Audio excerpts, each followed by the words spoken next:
Salut tout le monde, c'est Jérémy. Ça fait quelques mois que j'utilise à la fois le Xiaomi 14 et l'iPhone 15 Pro et je me suis dit que ça pourrait être intéressant de les comparer car ils sont assez proches au niveau des performances, du design et des téléphones pas trop grands, il n'y en a pas tant que ça sur le marché et je pense que pour beaucoup, avoir un téléphone qui rentre dans la poche sans faire de compromis sur la qualité est important.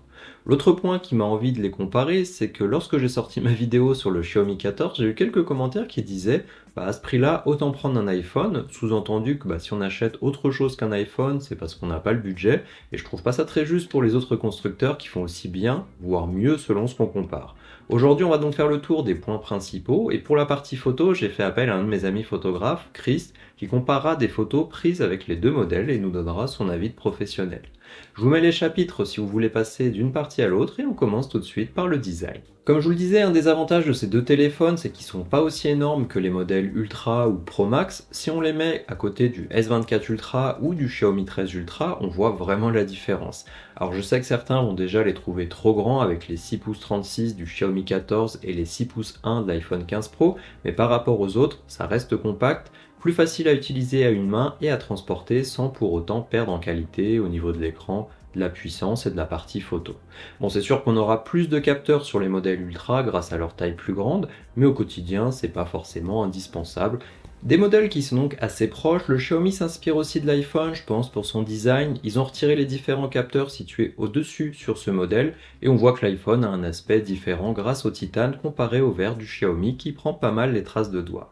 Les deux sont IP68 et ça restera une question de préférence sur lequel est le plus sympa, mais on est dans les deux cas sur de beaux téléphones avec un aspect premium. L'iPhone a par contre un bouton d'action rapide qui peut être programmé, ce qui peut être pratique, et il a maintenant lui aussi de l'USB-C. Si on passe sur l'écran, le Xiaomi est un petit peu plus grand, ils ont tous les deux toutes les dernières technologies, LTPO, OLED, 120 Hz, 460 pp dans les deux cas pour la résolution. Là où le Xiaomi est mieux, c'est sur la luminosité en plein soleil où il peut monter à 3000 nits contre 2000 nits sur l'iPhone. Sinon dans les deux cas on ne sera pas déçu. Après c'est vrai que c'est un petit peu petit pour regarder des séries, des films ou retoucher des photos.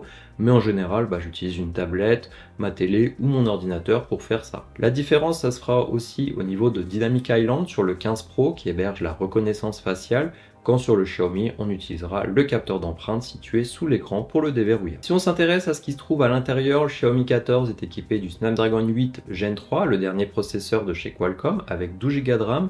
L'iPhone 15 Pro aura lui la puce A17 Pro avec 8 Go de RAM. Alors on peut faire tourner des benchmarks sur chacun des modèles, mais c'est pas vraiment représentatif et comparable vu que ça fonctionne pas de la même façon sur l'un ou l'autre. Les applications sont pas non plus développées et optimisées de la même façon, mais dans les deux cas, ça fonctionne très bien au quotidien. En même temps, au-dessus d'un certain prix, il n'y a plus vraiment de téléphone qui rame ou qui pose problème. Et pour les jeux, ça permet aussi d'y jouer dans de très bonnes conditions avec l'un ou l'autre, mais les iPhones garderont toujours l'avantage d'avoir des applis optimisées pour leurs usages à mon avis. On peut aussi évoquer la différence entre iOS et HyperOS, le nouveau système d'exploitation de Xiaomi. Celui-ci apporte pas de grosses nouveautés au premier coup d'œil, il y a des points qui se rapprochent d'iOS au niveau visuel. Je rappelle qu'en Chine, c'est quelque chose de positif de s'inspirer de ce qui fonctionne. Au quotidien, j'ai pas de préférence à utiliser l'un ou l'autre car une fois qu'on est dans son application, on voit pas vraiment de différence. iOS reste, je pense, meilleur pour tout ce qui est interaction avec les autres appareils de la marque, mais HyperOS apporte des nouveautés sur ce point. Par exemple, avec ma Xiaomi Pad 6, je peux maintenant afficher mon smartphone, le contrôler, on peut copier du texte sur un appareil et le coller sur un autre, transférer des fichiers en direct, synchroniser des notes, des choses qui existaient déjà chez Apple et qui arrivent ici. Et si Xiaomi arrive à étendre cela à tout leur écosystème, ça pourrait être vraiment intéressant car je pense que ça doit être la marque ayant le plus grand nombre de produits différents entre les purificateurs d'air, les friteuses, les smartphones, les aspirateurs, tablettes et même les voitures électriques maintenant. Un autre point intéressant, c'est que certaines de ces fonctions fonctionnent entre appareils Android. Par exemple, avec la fonction Quick Share, je peux très bien transférer des fichiers directement de ma tablette Xiaomi vers mon smartphone Samsung, ce qui est aussi intéressant quand on prend en compte qu'on peut étendre finalement l'interaction entre les différentes marques. Après, si on reste que sur la comparaison de téléphone entre ces deux modèles, Apple a quand même des petites choses en plus, comme ce système de SOS d'urgence par satellite, la détection des accidents, un capteur LiDAR. Ça servira peut-être pas tous les jours, mais en fonction des cas, on peut être vraiment content d'avoir payé un petit peu plus pour les avoir. Concernant l'autonomie, l'iPhone a une batterie de 3274 mAh contre 4610 mAh sur le Xiaomi. J'ai par contre plutôt tendance à penser que l'iPhone tient plus longtemps la recharge quand on l'utilise réellement. J'ai pas de mesure exacte, mais dans les deux cas, en utilisation plus poussée, j'arrive à tenir la journée dans les deux cas, et au moins 2 jours en utilisation classique. Par contre, en termes de recharge, le Xiaomi supporte le 90 watts contre 25 watts sur le 15 Pro, et ça va bien plus vite forcément à recharger. Pour la partie photo, les deux téléphones ont des caractéristiques similaires, 3 objectifs dans les deux cas, un ultra grand angle, un grand angle et un téléobjectif d'environ x3. Je vous laisse aller voir sur les sites respectifs si vous voulez voir la taille des capteurs, le nombre de mégapixels, ce genre de choses. On notera aussi le partenariat avec Leica pour le Xiaomi. Comme dit en intro, pour cette partie photo, j'ai préféré faire appel à un professionnel qui sera plus à même de voir les petits détails et surtout qui a plus de légitimité que moi pour vous dire si quelque chose est mieux ou pas. Hello Jérémy, hello à tous, merci beaucoup pour l'invitation. Pour ceux qui ne le savent pas, je m'appelle Chris, j'ai une chaîne YouTube, c'est Chris Photographie. Je suis photographe et vidéaste ici en Suisse. Et Jérémy, j'ai bien reçu tes photos et je te remercie pour ce comparatif entre l'iPhone et le nouveau Xiaomi 14. J'en ai sélectionné quelques-unes, celles qui étaient le plus intéressantes à mon avis, qui avaient le plus de contraste entre les deux marques. Et je vais passer à travers les deux pour vous montrer quelles sont les différences qui, à mon avis, sont assez frappantes. C'est parti. Voilà, commençons par cette image qui est l'une de mes préférées de la série que tu m'as envoyée, Jérémy. La première chose qu'on remarque, c'est à quel point l'iPhone a saturé les jaunes comparé au Xiaomi. Et le fait que l'iPhone a cette tendance, j'ai remarqué au travers des images, à essayer de tout rendre pareil, de faire une sorte d'HDR, que la gamme dynamique soit pareille, que tout soit au même niveau, qu'on voit l'extérieur pareil que l'intérieur. Alors que le Xiaomi a la tendance, j'ai l'impression, à donner la priorité aux lumières hautes et à avoir un rendu plus naturel. Alors si tu regardes une photo comme ça dans la vraie vie, tu verras que la source de lumière vient d'ici en haut, et donc tout ça, c'est censé être un peu plus sombre. Alors que là, eh ben, ça, c'est plus éclairé, toute cette partie ici, tout ça, c'est plus éclairé. Donc on dirait que tout est en fait au même niveau, ce qui, je pense, n'est pas très correct, ou très juste, comparé à l'image dans la vraie vie. Sur cette prochaine image de Jérémy, alors on voit qu'au niveau de la peau, il y a beaucoup plus de détails. Par exemple, sur le nez ici, sur le front, on peut vraiment voir quels sont les détails, alors que Xiaomi a cette tendance à lisser sur presque toutes les photos. Il y a un lissage qui se fait pour disons, rendre plus plaisant et enlever le bruit de façon artificielle, ou avec l'intelligence artificielle. Ça peut être bien en certains cas, je te montrerai certaines photos où c'est bien, mais dans ce cas, personnellement, je préfère la photo de l'iPhone. Comparons maintenant cette scène où on a de l'eau, du ciel et un petit peu de ville. Alors déjà, l'iPhone est beaucoup plus sombre que le Xiaomi. Alors, je ne sais pas si c'est une question de comment il a perçu la lumière à ce moment-là, mais on voit déjà une grosse différence. Xiaomi est beaucoup plus saturé, les bleus sont beaucoup plus vibrants. Si on descend sur les prochaines images, celle qui m'intéresse, c'est celle-ci, où on peut vraiment voir que là, l'iPhone essaye de lisser certaines zones de l'image, mais pas tout, alors que Xiaomi fait un job bien meilleur sur le lissage, où tout est vraiment lisse. Et en termes de couleur, j'ai l'impression que le ciel était un peu plus sur le rosâtre, comme ça, à cette heure-là, où tu as fait la photo, plutôt que du jaune. L'iPhone a cette reproduction de couleurs, cette colorimétrie plus jaune, sur beaucoup des photos. Au niveau de la nourriture, ça donne très envie, tout ça, Jérémy. Au niveau de la nourriture, on peut voir qu'il y a une toute petite nuance de magenta, surtout au niveau de l'assiette ici, sur le Xiaomi, mais que les deux sont assez consistantes et assez similaires. Pareil pour cette photo, on voit que le pain est un petit peu plus magenta, un peu plus rouge que celui-ci sur l'iPhone, où on voit que c'est un peu plus jaune. Une chose que je remarque, c'est que Xiaomi essaye, comme j'ai dit au début de cette vidéo, essaye de reproduire les lumières hautes et de faire en sorte que tout soit adapté à ces lumières, alors que l'iPhone essaie de tout rendre au même niveau. Et là, on le voit très bien. Déjà, là, on est plus sur du rouge, là, on est plus sur du orange, presque jaune. Et là, on voit les lumières hautes ont l'air beaucoup meilleures, beaucoup plus vibrantes et de bonne qualité, comparé à l'iPhone qui ne l'est pas forcément. Un autre exemple, c'est ici.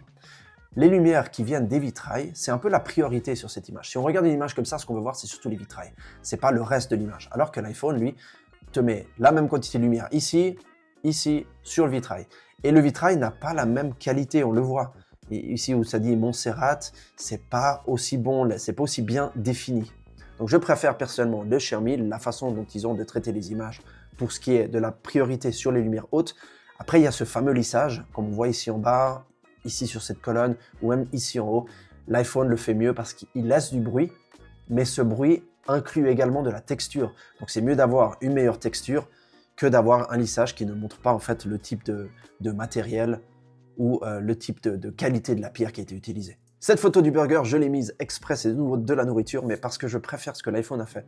Je trouve que les jaunes des frites sont beaucoup mieux, le marron, le brun du burger est meilleur que Xiaomi qui a fait une couleur un peu plus rose, rouge, saturée. Ça, c'est plus naturel sur l'iPhone. Cette photo d'extérieur, alors si on utilise des photos telles quelles, comme elles sortent de l'appareil, je préfère personnellement Xiaomi qui a un ciel bleu beaucoup plus pétant, beaucoup plus saturé, et l'iPhone est plus terne.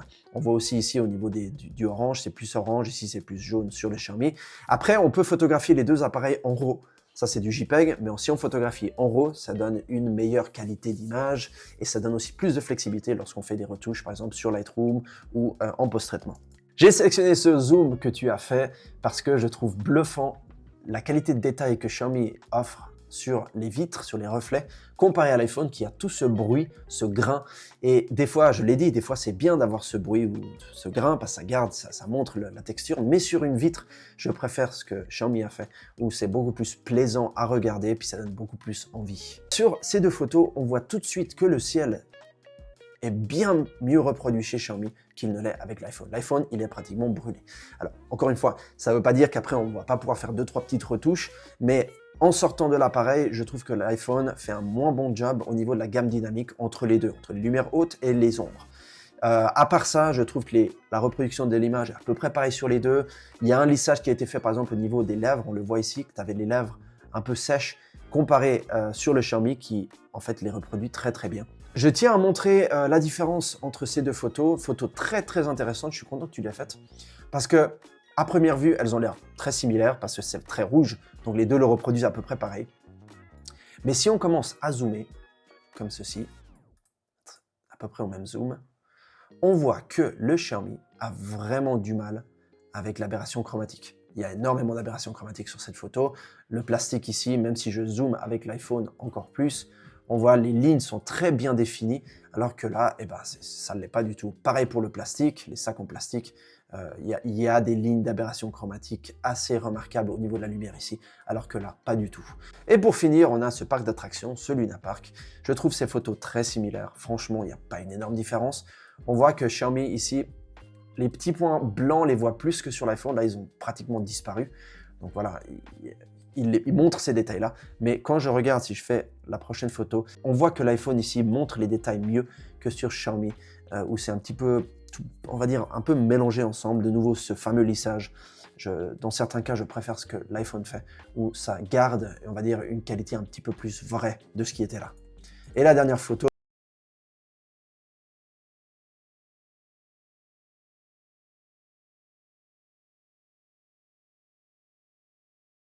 du coup, quel est le meilleur des deux entre l'iPhone et le Xiaomi?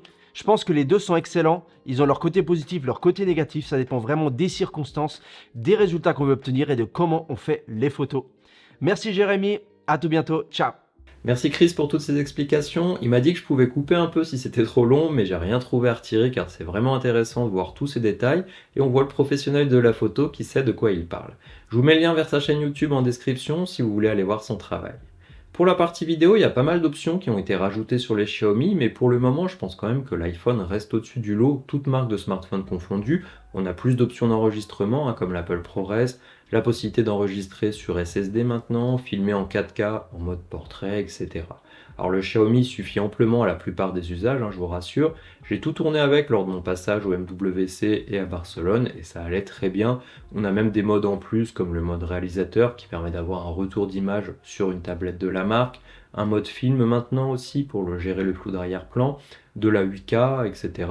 Mais quand même au choix, je prendrais plutôt l'iPhone si je voulais vraiment filmer avec. Et un autre avantage, c'est qu'il y a beaucoup d'accessoires existants pour ça, spécialement adaptés aux iPhones, ce qui n'existe pas vraiment pour Xiaomi. Il y a aussi des applications offrant plus de contrôle, et c'est aussi vrai en dehors de la partie vidéo d'ailleurs, pour tout ce qui est accessoires, pour des chargeurs, des coques, etc. On aura plus de choix pour iPhone que chez d'autres marques. Pour la partie prix, le Xiaomi est dispo en deux versions, en tout cas chez Xiaomi France, une version 12 Go de RAM et 256 Go de stockage à 999 € et une version 12 512 à 1099.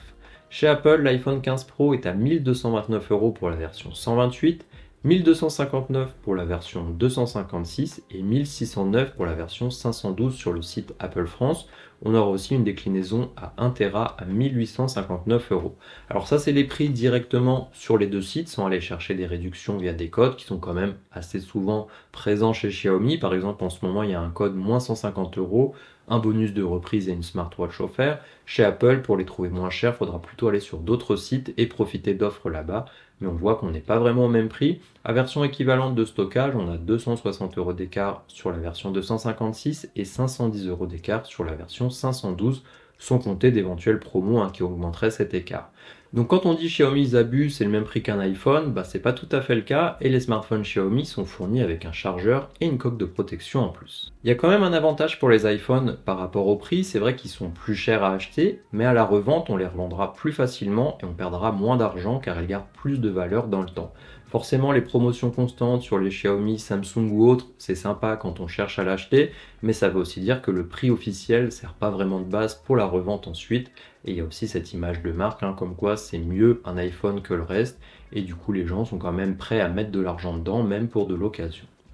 Alors pour terminer, de façon générale, c'est deux bons téléphones, comme Chris l'a dit sur la partie photo, dans certaines situations c'est l'iPhone qui est meilleur, dans d'autres c'est le Xiaomi, et c'est valable aussi pour le reste des points. Le Xiaomi est quand même moins cher, mais pas pour autant moins bien, et l'iPhone plus cher, mais on pourra le revendre aussi plus facilement et sans perdre autant. Après, je dirais que ça dépend des préférences et de ce qu'on a déjà, si on hésite. Dans mon cas, que j'utilise l'iPhone ou le Xiaomi, je fais pas plus de choses avec l'un ou l'autre, et des fois c'est pratique d'avoir l'iPhone quand je l'utilise avec mon MacBook, et des fois c'est plus simple d'utiliser le Xiaomi quand j'utilise avec ma Xiaomi Pad 6. Il n'y a pas vraiment de bon ou mauvais choix, et si vous êtes déjà dans un des écosystèmes, autant continuer dedans pour profiter de l'interaction avec les autres appareils. Voilà, j'espère que cette vidéo vous a plu, merci à Chris pour sa participation, pensez à vous abonner pour ne pas rater les futures vidéos, et on se voit très bientôt.